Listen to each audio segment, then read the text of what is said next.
क्या दिल्ली की जामिया मिलिया अस्पताल में गैर मुस्लिमों से भेदभाव होता है? उन पर मतांतरण का दबाव डाला जाता है? फैक्ट फाइंडिंग रिपोर्ट में हैरान कर देने वाले दावे किए गए हैं। रिपोर्ट में और क्या क्या लिखा गया है, इस वीडियो में हम आपको बिना देरी किए बताते हैं। कॉल ऑफ जस्टिस ट्रस्ट ने अपनी फैक्ट फाइंडिंग रिपोर्ट में जामिया मिलिया इस्लामिया विश्वविद्यालय में गैर मुस्लिमों के साथ भेदभाव और मतांतरण के गंभीर आरोप लगाए। ट्रस्ट ने अपनी रिपोर्ट संस्थान के गैर मुस्लिम फैकल्टी सदस्य, छात्रों, कर्मचारियों और पूर्व छात्रों से बातचीत के आधार पर तैयार की है। 65 पेज की इस रिपोर्ट में जामिया में धार्मिक आधार पर भेदभाव और गैर मुसलमान लोगों के प्रति पूर्वाग्रह की बात कही गई है।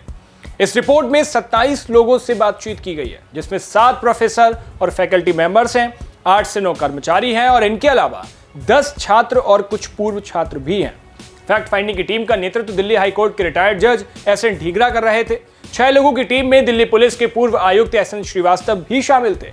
इसे तैयार करने में 3 महीने का वक्त लगा है। जामिया में गैर मुस्लिमों के साथ उत्पीड़न और भेदभाव की पहले भी शिकायत मिली थी। शुरुआती जांच के बाद आरोपों की सच्चाई जानने के लिए फैक्ट फाइंडिंग टीम का गठन किया गया था। रिपोर्ट के मुताबिक एक गैर मुस्लिम महिला असिस्टेंट प्रोफेसर ने भेदभाव का आरोप लगाते हुए बताया कि पीएचडी की थीसिस जमा करते समय मुस्लिम क्लर्क ने उन पर अपमानजनक टिप्पणियां की और कहा कि वो कुछ भी हासिल नहीं कर पाएंगी, जबकि सच्चाई ये थी कि क्लर्क थीसिस का शीर्षक भी ठीक से नहीं पढ़ पा रहा था। अनुसूचित जनजाति के एक पूर्व छात्र ने बताया कि कैसे एमडी पूरा करने के लिए एक शिक्षक ने कक्षा में घोषणा की कि जब तक वो इस्लाम का पालन नहीं करता उसका एमडी पूरी नहीं होगी। बात यहीं खत्म नहीं होती, उसके सामने ऐसे छात्रों का उदाहरण भी रखा गया जिनके मतांतरण के बाद अच्छा व्यवहार होने लगा।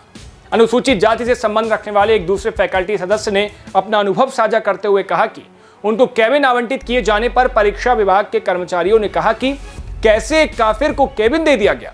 फैक्ट फाइंडिंग कमेटी की रिपोर्ट पर जामिया ने एक स्टेटमेंट जारी किया है। बयान में लिखा है कि यह काफी खराब बात है कि जामिया की धर्मनिरपेक्षता पर सवाल उठाए गए। हालांकि जामिया प्रशासन के पिछले कार्यकालों में जातिवाद आधारित भेदभाव से संबंधित कुछ घटनाएं सामने आई थी। ऐसे सभी मामलों को या तो संवेदनशीलता से नहीं निपटाया गया या फिर नजरअंदाज किया गया। जामिया की तरफ से आगे ये भी कहा गया कि अब जब प्रोफेसर मजहर आसिफ ने कुलपति का पद संभाला है तो प्रशासन का रवैया और कर्मचारी विशेष रूप से गैर मुसलमान और SC/ST कर्मचारियों के प्रति उनकी प्रतिबद्धता स्पष्ट रूप से बदली है। आपको बताते चले कि रिपोर्ट पर आगे की कार्रवाई के लिए गृह राज्य मंत्री नित्यानंद राय, शिक्षा मंत्रालय और दिल्ली के उपराज्यपाल VK सक्सेना को रिपोर्ट सौंपी गई है। इस पर आगे क्या होगा हमारी पूरी नजर रहेगी, लेकिन इस फैक्ट फाइंडिंग कमेटी के रिपोर्ट पर आपको क्या राय है? आप क्या कहना चाहते हैं? अपनी राय हमें कमेंट बॉक्स में जरूर बताइए। और क्या आपको भी लगता है कि जामिया जैसी यूनिवर्सिटीज में इस तरह का खेल चल रहा है? अपनी राय हमें कमेंट बॉक्स में जरूर बताइएगा। देश और दुनिया की बाकी ऐसी तमाम खबरों के लिए देखते रहिए भारत एक्सप्रेस। शुक्रिया।